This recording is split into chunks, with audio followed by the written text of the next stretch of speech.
La plateforme élévatrice s'enfonce toujours plus profondément au cœur de la cité bunker de Cyber Exprime.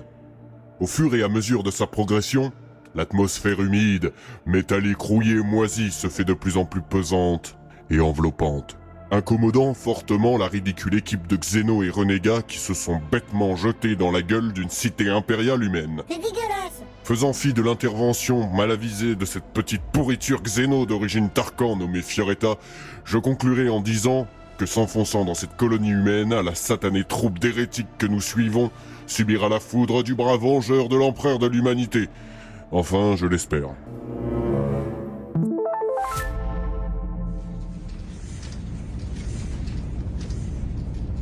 On descend profond quand même, hein. T'as peur? Sans avoir peur, je constate qu'on n'a pas vraiment réfléchi à une stratégie de retrait. Vous voulez pas vous taire? Je vous signale qu'il entend tout ce que vous dites. Mais de qui tu parles? Mais du soldat! Y a-t-il un problème? Non, tout va bien. C'est ça, on parlait de la décoration. C'est quoi de la décoration? Eh ben, C'est quoi, c'est pas possible, il le fait exprès. Mais forcément, Jean-Luc, regarde autour de toi. Eh ben, y a quoi? Y a rien, justement. Rien qui pourrait s'apparenter à de la décoration. Donc je suppose qu'ici, personne ne sait ce que c'est. Ah. Sinon, je pensais, Attention les oreilles. en stratégie de retrait, Tiens donc, il y a toujours la possibilité de réaliser une frappe orbitale. je crois que t'as pas compris le principe de retrait, et de stratégie non plus. Pourquoi? Mais pour deux raisons. La première, c'est qu'une frappe nécessite qu'on se retire de la zone à frapper, et c'est précisément ce qu'on sait pas comment organiser. D'accord. Et la deuxième? Mais la deuxième, c'est qu'avec une frappe orbitale, on n'atteint que la surface. Et au cas où t'aurais pas remarqué, on va sous terre là. Ah ouais. À la limite, avec un exterminatus, on atteindrait cet objectif. Mais l'XPRN Enculax ne dispose pas de la puissance de feu minimale requise. Enfin, je crois. Bah ça dépend, c'est quoi un exterminatus? C'est la vaporisation complète de tout ou partie d'une planète. Ah ouais, quand même. Bah ça dépend de la taille de la planète. Mais si on fait ça, on n'aura plus d'énergie pour repartir. Mais vous allez fermer vos gueules, bordel, il entend tout! N'ayez crainte. Vos discussions ne m'intéressent guère. Ah bah tu vois bien, monsieur il s'en branle de nos conversations. Précisément. Vous avez bien raison, ça n'a aucune importance. Et en plus on parle pas du tout de vous, mais d'une autre planète avec plein d'enfoirés dessus. Des mecs pas du tout sympas, pas comme vous. Alors vous voyez bien. Oh là là là là là là! C'est bon Jean-Luc, arrête. Bon, dites voir. Quoi? Il y en a encore pour longtemps? Non.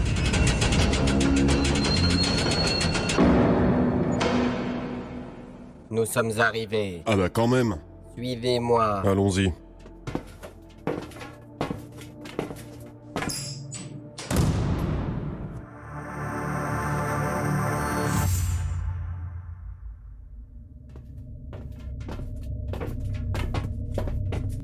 Bienvenue dans notre zone d'entraînement militaire. Vous êtes une bande de merde qui ne sert à rien.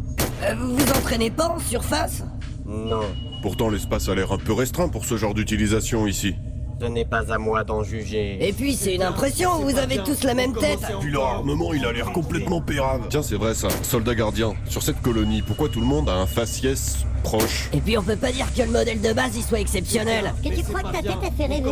Il y a une raison à cela. La reproduction a dû être assurée par une ingénierie particulière et subtile, afin que la colonie ne s'éteigne pas. Mais encore, Mais pourquoi ce soldat a-t-il été abattu? franchement on s'en fout. Ce soldat a terminé son cycle.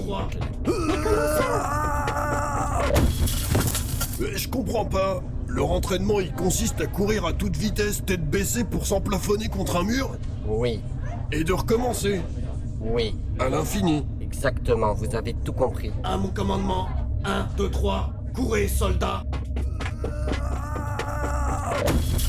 Mais dans quel but? Pour s'entraîner, Mais pour s'entraîner à quoi, nom d'un chien? Mais quelle misère, je vais prier les éthériens un moment. ne perdons pas de temps. Ouais, mais ça répond pas à... Venez, Ah bah il se barre. Bah on le suit alors. Mais, soldat gardien, tous ces hommes sont épuisés, pâles et émaciés, à force d'accomplir des exercices absurdes. Vous pensez pas qu'il serait préférable de les laisser se reposer un peu? ils ne sont pas morts. Tant qu'ils tiennent debout, l'exercice est valide. Bordel, tu vois pas que tu parles à un mur? Et puis ici, ils font pas que leur parler au mur. hein. Mais merde, ils pourraient au moins déblayer les cadavres! Les cadavres sont laissés pour donner du courage aux survivants. Alors selon vous, ça motiverait les troupes? Y a pas un petit risque pour qu'ils se disent tiens, mais il risque de m'arriver la même chose si je continue? Ouais, alors ça c'est une façon de voir les choses qui est pas du tout unanimement partagée dans l'Empire de l'Humanité. Bien au contraire, Le soldat est galvanisé par la fierté d'avoir, lui, survécu. Ouais, alors ça, je parierais pas dessus. Non, moi non plus. Moi je trouve que ça se tient. J'ai vu des choses semblables dans l'Imperium et c'est assez courant. Pourquoi je suis pas étonné? Attends, tu veux dire qu'ailleurs dans la galaxie humaine, d'autres soldats s'entraînent en fonçant tête la première contre un mur? Ah ça, non. À part des morts inutiles, je vois pas ce qu'il y a à tirer de la manœuvre. Ce que je veux dire, c'est que l'échec est souvent récompensé d'une balle dans la tête. Voilà, comme ça. De toute façon, ils ont tous l'air à moitié crevés. Continuons à avancer. Lord Ferrer nous attend et nous avons encore 2 zones à traverser avant de rejoindre ces quartiers.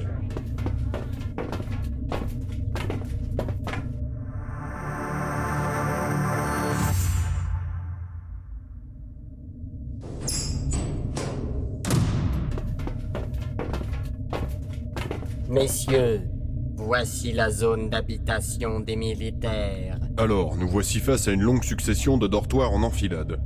Au sol, du carrelage blanc, dans un état minable, au mur de la peinture défraîchie qui fut blanche un jour peut-être, et sinon rien, mis à part du mobilier métallique dans un état de rouille avancé.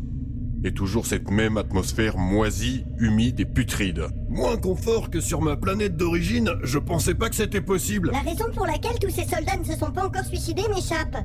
Nous sommes réquisitionnés en permanence. Attendre la mort est plus simple. Alors dans l'Imperium, tout ce qui concerne le confort des troupes, je dois avouer que c'est plutôt minimaliste en général, pour pas dire inexistant. Mais là j'avoue, c'est une performance. Je réalise que l'Xperen en Culac c'est un palace en comparaison. Les Tarkans sont encore plus avancés que je ne pouvais le penser par rapport aux humains. À tout point de vue. C'est clair. Cet échantillon de population n'est pas représentatif. Ouais, c'est ça, on dira que tous les échantillons que j'ai vus au cours de ma vie ne sont pas représentatifs. Alors c'est censé être des dortoirs ici? Exactement. Mais où sont les lits? Et c'est quoi ce genre de chaises en métal pourri montées les unes sur les autres? Eh bien... Je pense savoir la réponse. ce sont des lits, évidemment. Bingo. Des gens dorment là-dessus? Alors en dehors du domaine militaire, j'ai pas énormément de connaissances, mais je suis presque sûr que ça c'est pas un lit. Alors il est vrai, je vous le concède, que dans nos archives, il est écrit que les premiers colons de CyberX Prime dormaient sur des lits à l'horizontale. Non mais y a pas de lit à l'horizontale, y a des lits et c'est tout. Vos trucs c'est pas des lits, c'est des putains de chaises en métal soudées les unes sur les autres. Ils avaient bien raison, vos ancêtres. Alors pourquoi vous avez changé? C'est le manque de soleil qui vous a rendu con? Doucement, Jean-Luc, on n'est pas chez nous. Bah, à moitié. Sky et moi, on est humains. Ouais, enfin j'y passerai pas mes vacances ici. Fermez-la. Nous avons changé la forme des lits pour des chaises, pour 2 raisons. La première est qu'un jour l'un de nos patriarches s'est endormi et qu'il ne s'est jamais réveillé. Et donc? Il est mort. Merci, ça on avait compris, mais à quel moment vous avez décidé que le responsable du décès c'était son plumard? C'est simple. D'après nos érudits, il dormait trop bien, trop profondément. En état de béatitude, il n'a pas eu la force de revenir pour se battre. Faut avouer, y a une logique. C'est tordu quand même. Décidément, ici, vous avez une façon particulière de réfléchir. Attendez, il avait quel âge, votre gars? 71 ans. Ah bah voilà. Il a fait un AVC ou bien un coma s'il a pris une turbo-cuite la veille. Ça sert à rien de s'en prendre au lit. Et du coup, c'est quoi la deuxième raison? Non, laisse tomber, on s'en fout. Vous constaterez que sous chaque chaise de repos, il y a un bac et un tube flexible partant vers les réseaux récupérateurs de fluide pour chaque soldat. Attendez, vous recyclez la sueur de vos troupes pour vos réserves d'eau? C'est un peu dégueulasse, mais en même temps l'eau elle court pas la planète. Nous récupérons tout. Sang, sueur, urine, excréments, bile, vomi. Ouais, c'est bon, on a compris. C'est sale, mais fonctionnel. Je me sens pas bien. Je vous avais dit qu'on s'en foutait de savoir ça. Eh ben... Et le mec assis là-bas, il se repose? Oui, En pleine journée, pendant que les autres ils s'entraînent? exactement. Il a reçu une autorisation de repos de 15 minutes par ses supérieurs pour s'être nourri exclusivement de son caca pendant une semaine. Donc chez vous, manger du caca c'est positif. Mais c'est quoi cette récompense pourrie? Il faut que je m'asseye si vous voulez pas que je vomisse partout. Si vous souhaitez éructer vos fluides, faites-le dans le bac de récupération. Attendez, je comprends pas bien pourquoi vous récompensez des types qui bouffent de la merde. Ah oui, c'est une bonne question ça. C'est évident, non? Pour le bien de la colonie, ils se privent sur initiative personnelle des rations de nourriture afin que la collectivité puisse accumuler davantage de ressources. Ce genre d'attitude doit être récompensé. D'accord. Et donc la récompense, c'est se reposer pendant 10 minutes sur une chaise en métal, les yeux grands ouverts. Il exerce ce que nous appelons chez nous une bonne nuit de sommeil. On n'a pas les mêmes valeurs. Ah tiens, il a cligné des yeux. C'est vrai? Bah oui, il me semble. Alors ici, beaucoup attendent toute une vie avant que ça leur arrive. Il a fait ce que nous appelons un rêve. Bon, vous me déprimez avec vos histoires. On avance avant que je vous bute tous et que je me suicide après.